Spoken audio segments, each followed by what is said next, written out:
more. I think you have to.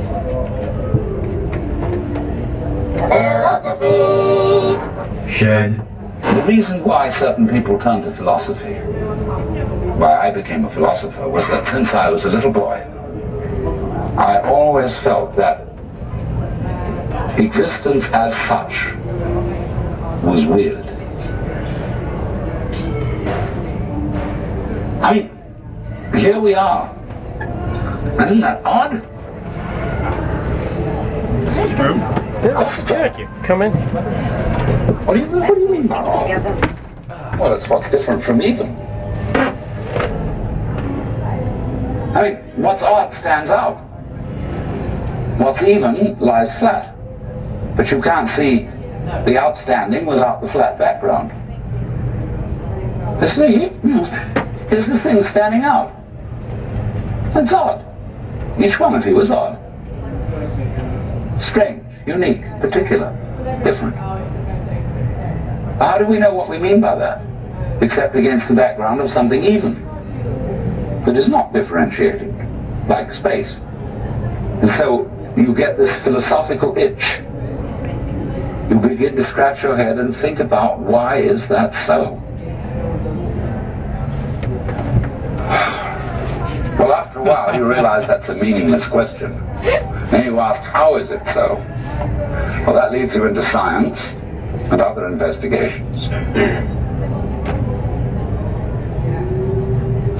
So you want to know, what is it? I mean, this happening, this thing called existence. What is it? Philosophy. Shed.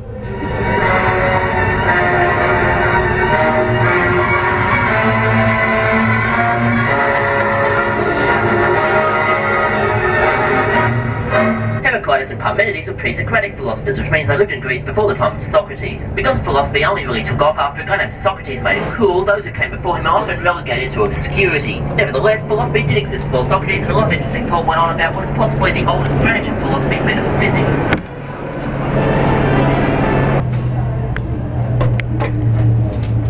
Philosophy.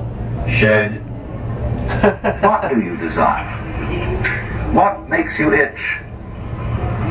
What sort of a situation would you like?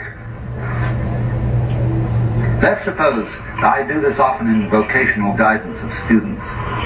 They come to me and say, well, we're getting out of college and we haven't the faintest idea what we want to do.